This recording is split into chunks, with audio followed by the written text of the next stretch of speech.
পালিয়েও পার পেল না পুষ্পা। ফলতার ত্রাস জাহাঙ্গীর খান, তাকে আজ সকালেই নেপাল বর্ডার থেকে অ্যারেস্ট করে রাজ্য পুলিশের এসটিএফ। তাকে কলকাতায় নিয়ে আসা হয়েছে। আরো কথা বলবো, ইরন আমাদের প্রতিনিধির সঙ্গে সরাসরি কথা বলবো। ইরন, আজই কি জাহাঙ্গীর খানকে ফলতায় নিয়ে যাওয়া হবে? দেখো, জাহাঙ্গীর হচ্ছে ফলতার ত্রাস এবং জাহাঙ্গীরের বিরুদ্ধে একাধিক অভিযোগ রয়েছে এবং যেই অভিযোগগুলো সামনে আসার পরেই ইতিমধ্যে আমরা জানি তাকে পুলিশ খুঁজছিল। আজকে সকালবেলা নেপালে সে পালিয়ে যাওয়ার প্রস্তুতি নিয়েছিল, যেটা জানা যাচ্ছে যে পরিবার নিয়ে সে নেপাল চলে যেতে চেয়েছিল। যদিও ভারত নেপাল বর্ডার থেকে তাকে গ্রেপ্তার করা এসটিএফ গ্রেপ্তার করেছে এবং আজ রাতে ঠিক 9:37-এ বাগডোগরা থেকে বিমান করে তাকে নিয়ে আসা হয়েছে কলকাতায় এবং কলকাতায় নিয়ে আসার পর তৎপরতার সঙ্গে পুলিশ তাকে ওপরের গেট থেকে, যেখান থেকে মানুষ সাধারণত প্রবেশ করে এয়ারপোর্টে, সেই গেট থেকে তাকে বের করানো হয় এবং এই মুহূর্তে তাকে ফলতায় নিয়ে যাওয়া হচ্ছে বলেই খবর। কারণ তার বিরুদ্ধে যে মামলা বা যা অভিযোগ রিজু হয়েছে তাতে তোলাবাজি থেকে শুরু করে একাধিক অভিযোগ রয়েছে।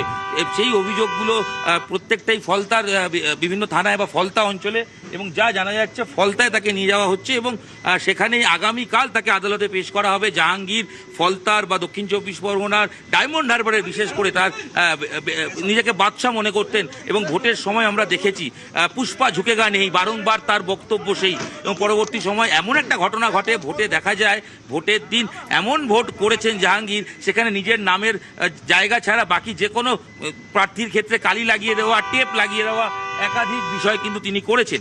এবং এই ঘটনাটা করার পর যেটা দেখা গেছে যে তারপর ভোট শেষ পর্যন্ত রিপোল করতে হয় এবং রিপোলের দিনও তার আগে তিনি ভোটের রিপোলের আগের দিন তিনি ঘোষণা করেন তিনি ততক্ষণে বিজেপি সরকার বাংলায় তৈরি হয়ে গেছে, তিনি ভোটের যুদ্ধ থেকে নিজেকে সরিয়ে দেন এবং দেখা যায় শেষ পর্যন্ত ভোটে তিনি ফোর্থ হয়েছেন। তারপর থেকে নিরুদ্দেশ ছিলেন, লাপাতা ছিলেন জাহাঙ্গীর। সেই জাহাঙ্গীরকে খুঁজছিল পুলিশ এবং এসটিএফ এর টিম, তারা বিভিন্ন সোর্স মারফত খবর পায় যে নেপাল পালিয়ে যেতে পারে জাহাঙ্গীর এবং সেরকমই একটা ভাবনা চিন্তা সে করছেন। নেপালে গিয়ে পরিবার নিয়ে বসবাস করার পরিকল্পনা কার্যত সে করে ফেলেছিল এবং সেইভাবে, এবং তার যে নতুন লুক নিশ্চয়ই তুমি যদি দেখে থাকবে, আমরা সবাই দর্শকরা দেখেছেন জাহাঙ্গীর যেই সময় ভোটের আগের দিন আমাদের নিউজ 18 বাংলায় বারবার বিব্রত হয়ে হাত জোর করে ক্ষমা চাইছিলেন এবং নিজেকে কোনো রকমে পালিয়ে বাঁচিয়েছিলেন। এবং তখনই তাকে দেখে মনে হচ্ছিল যে ভীষণভাবে ভেঙে পড়েছেন কোথাও। আগের যে তেজ, সেই যে বলেছিলেন পুলিশ অফিসারকে অজয় প্রসাদ শর্মাকে, যে অজয় প্রসাদ শর্মার উদ্দেশ্যে বলেছিলেন যে উনি সিংহামলে আমিও পুষ্পা ঝুঁকেগা নেই, কিন্তু পুষ্পা তো সেই ঝুঁকলো। আজ যখন নিয়ে আসা হলো কলকাতা বিমানবন্দরে, বডি ল্যাঙ্গুয়েজ কেমন ছিল?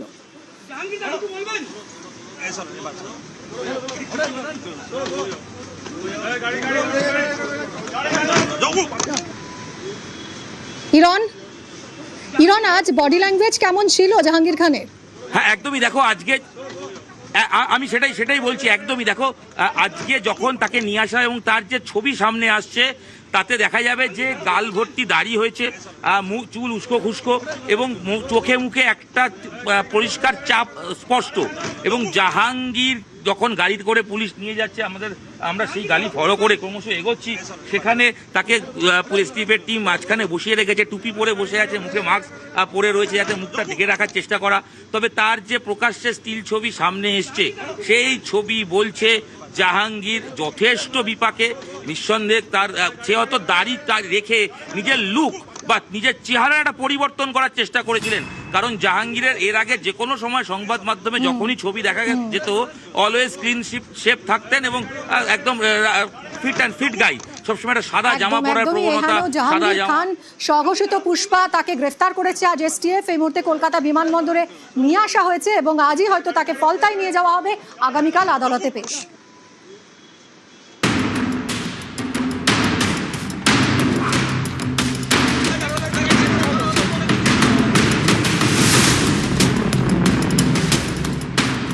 অবশেষে গ্রেপ্তার জাহাঙ্গীর খান, পালিয়েও নিস্তার পেলেন না ফলতার ত্রাস পুষ্পা।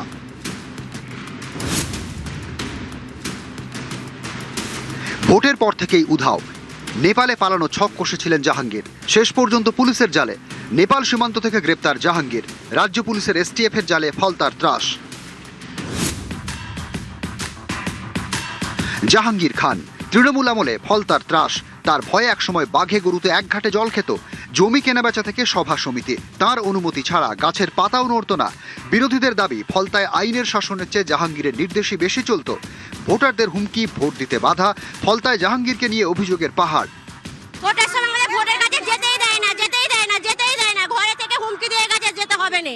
আমরা মাসখানেক ছিলাম না, আমাদের কারেন্ট কেটে দিয়েছিল, জল দেবে না, বাস করতে দেবে না, মারধর করা হবে বেরোলে, এরকম মানে দিত সব সময়। আমরা সব সময় ভয় হয়ে থাকি। ঘরের ভিতর ঢুকিয়ে ঘরে দৌড় দিয়ে দেয়, দিয়ে বলে রেপ করবো, নয় ডায়মন্ডে নিয়ে যাবো, এরকম হুমকি দেয় আমাদের পাড়ায়। 26-এর ভোটে ফলতায় তৃণমূলের প্রার্থী ছিলেন জাহাঙ্গীর খান। জাহাঙ্গীরের ভোট সন্ত্রাসের জেরে ফলতায় পুনর্নির্বাচনের নির্দেশ দেয় নির্বাচন কমিশন। সেই ভোটে প্রচারের শেষ দিনে ময়দান ছেড়ে পালিয়ে যান জাহাঙ্গীর। রাজ্যে পালাবদলের পরই পলায়ন পুষ্পার। বাঘ থেকে একেবারে বিড়াল, সন্ত্রাস উধাও, ভোটেও ফলতায় শোচনীয় পরাজয়, জামানত বাজেয়াপ্ত। এসবের মধ্যেই তাঁর রক্ষা কবচ প্রত্যাহার করে নেয় কলকাতা হাইকোর্ট। তারপর থেকেই উধাও পুষ্পা। গোয়েন্দাদের দাবি নেপালে পালানো ছক ছিল জাহাঙ্গীরের। উত্তরবঙ্গ হয়ে নেপাল সীমান্ত দিয়ে পালানো ছক করেছিলেন। জাহাঙ্গীরকে নেপাল পালাতে সাহায্য করেছিলেন তার ঘনিষ্ঠরা। পরিচিত এক ব্যক্তির মাধ্যমে নেপালে যোগাযোগ করেন জাহাঙ্গীর। ছেলেকে নেপালে স্কুলে ভর্তিও করান।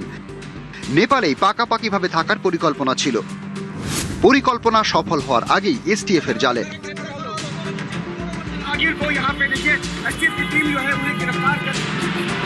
কিছু বলবেন?